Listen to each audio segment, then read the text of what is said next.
Hey guys, welcome back. This is going to be my budgeting video for my paycheck from April the 8th. I am not sure how well filming of this is going to go because I'm at a completely different setup and it feels super awkward. So we're just going to give it a try. I've already filled in over here sort of the calendar and all of that stuff. So we're just going to get right into the actual budgeting part of this. One second, because I can't see my screen when I sit, so I don't know if everything's in frame.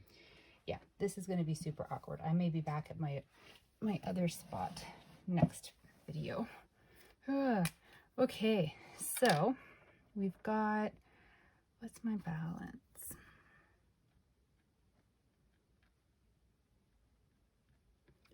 So my balance is deceptive right now. It's $2,167.03. I know, it looks really great, right? And you might be going, dude, wow, what a great pay increase with the new job. No. My parents very kindly sent me $750 to go towards the cost of my cat's surgery and just expenses that go with that. And it's still sitting in the account. So that's what that is. So I'm just gonna money for Striker. Striker is the cat. And I'm gonna deduct it out because I don't want to spend from it. The only reason it hasn't been moved over to the credit card yet is sheer laziness, I suppose. I'm sort of debating in between leaving the balance of the surgery on the credit card, putting the $750 onto it, and then just paying it off as I go, or moving the balance of the credit card over onto the line of credit and then putting the $750 onto the line of credit and paying it off as I go, or moving the balance to the line of credit but then using the $750 as an additional payment onto my student loan, therefore increasing the speed at which I pay that off. And then that in turn means that I will then free up more money in my general budget to be able to go and then put onto the line of credit to make that the priority for paying off. There's a lot of different options floating in my head right now. Plus on top of that, I keep thinking about how my car that I have, a deposit on. I put a deposit on last summer. It's supposed to be finally arriving somewhere this month, either this week or the next week, if nothing delays it any further.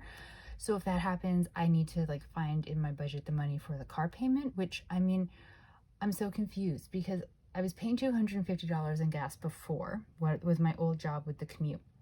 And so that money, I was like, okay, so if I get a car, buy something new, and as long as the payment is $250 or below, then it's just the same kind of damage to my budget as what I'm paying now on gas, right?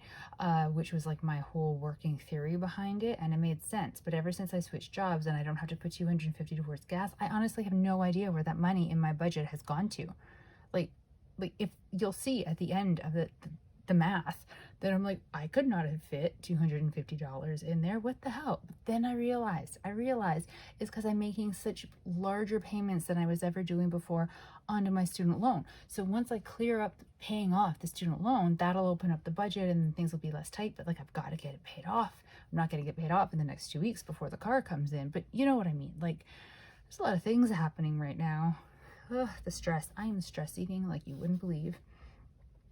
Okay, with the new job, I don't get banked vacation days. They pay it out every paycheck. So I'm pulling out the money that on my pay stub is showing as being my pay date, or not, my vacation days money, and putting it into my travel fund for now, just because I don't really know exactly where to put it. But theoretically, if I use it, it's because I'm going somewhere, and that's travel, right? And then they also have on there, and this I really don't understand, and I still haven't figured out who to ask about it. There's a line that says stat percentage, and I get statutory holidays off with this job paid, which is amazing. But I still don't understand if, because there's this line on my pay stub that shows an amount being paid out stat percentage, if that means that on the pay period where the stat falls, if I just don't get paid for those days because they've been paying it out every paycheck in preparation for it. The same, you know, like with the vacation. If I take a vacation day, then that pay period, wherever I take the vacation day, I'm just not getting paid for that day because they've already paid it out. So I don't know, but I have 2 stats coming up. This Friday is Good Friday, and then Monday is Easter Monday, and I get both of them off, which I still, seriously, my brain can't compute this. So I guess we're gonna find out. Then I'm gonna take off half rent.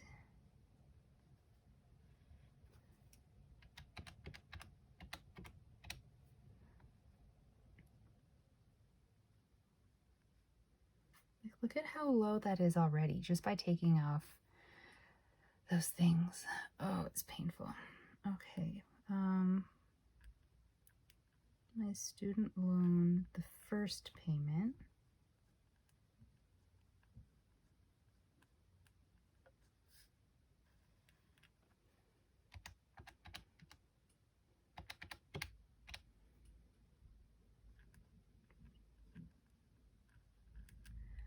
And then after that, I'm doing sinking funds.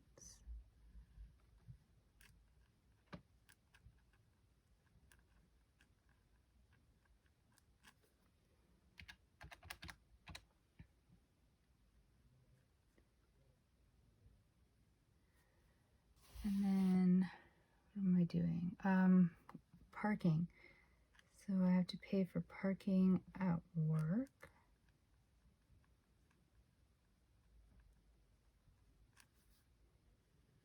So I'll go on my lunch break tomorrow. There's a bank within walking distance that I will pop in at and pull out the $80. Because I think I already bored you with the whole, for some reason, I really want to pay it in cash thing. I still don't understand why, but I'm just rolling with it at this point. My minimum payment on my line of credit is $164.27. So my plan is, so you can see here, my line of credit is due on the 20th, and I'm not going to have another payday before that. So I want to make sure that I've paid off like at least the minimum. And then obviously, like, I'll make another payment on the 22nd. I wish like the line of credit payment came after that paycheck so that it's sort of like what I'm going to do with the Visa. I'll make a payment on it, but like the minimum payment on it is not quite $12. It's like $11 and change, but I rounded it up. And then I'm going to actually pay, I think I put $20 in my budget towards it. And then on like the second paycheck, I'll pay again to the Visa so that it's like covering more of like the actual amount owing and not just the interest and stuff. And I was really hoping to do that for the line of credit. I think I kind of actually do, because if we look at, let me find it, the calendar from the last one. Yeah, so like the Visa was due on April 4th, technically, right?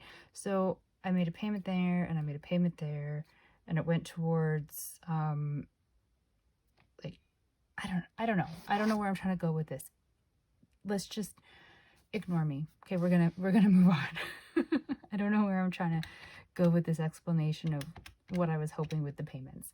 But yeah, that is not right.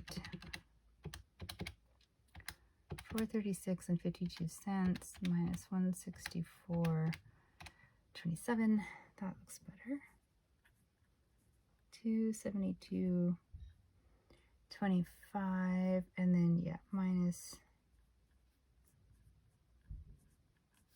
20 for the Visa. And then maybe it's stupid of me to keep making this additional student loan payment when my budget is so tight, but I really just want to get it paid off. And I just keep thinking, like, if I can swing it, even if it makes the budget super tight and I'm kind of like screwed in other areas, like the sooner I can get it paid off, the better in terms of like the budget overall. So like I've really just got to knuckle down and figure out a way to make it work. I'm budgeting $75 for gas for the 2 weeks. Now, I actually made a mistake the last budget, and when I did the budget, normally I've already filled up the gas tank when I do this. So when I say, oh, 75 bucks for gas, it's not for like the week that we're about to experience, but the week after, because I've already filled up for this week of gas. But I did not do that last time. So I put $75 in the budget sort of out of habit, and then realized I did not have enough money budgeted for 2 weeks of gas. And then of course gas prices skyrocketed, as they keep doing. So I was really like, ugh. So I actually had to use my Visa card for gas, which is a thing I don't normally do. And I did it way earlier than I would have. Like, I was sitting at, I want to say half a tank of gas, and I would have let it go a bit longer, but the gas prices actually dropped into like at the $1.80 something area, which is still a lot when you think about it from a rational point of view, but compared to $2 and something was amazing. So I was like, screw it, I'm getting gas now, because I mean, I'm gonna use it. So so yeah, gas. This really is though for the 2 weeks, because I'm putting minimal in right now, because the new vehicle will be coming, and I don't want to trade in my current vehicle with a full tank of gas, because it's just not happening. Okay, then I'm going to put 25 to my wealth simple, because we're going to pretend that I'm a human that like invests and thinks of their future. And then my savings challenge. Now I am prioritizing my savings challenge over food, which is a very me thing to do. Yeah, so I'm doing 53 as always to the savings challenge, which leaves me $48.25 in my bank account. And if you recall from this first page, I budgeted $60 for food. Now I've already grocery shopped for this week, so the money that I was budgeting for food was really for like next week's food. So I am not exactly sure what I'm gonna do. How did I smudge that? Ugh, now it's all messy. I could take some of the money that's from the $750 that my parents gave me to help me kind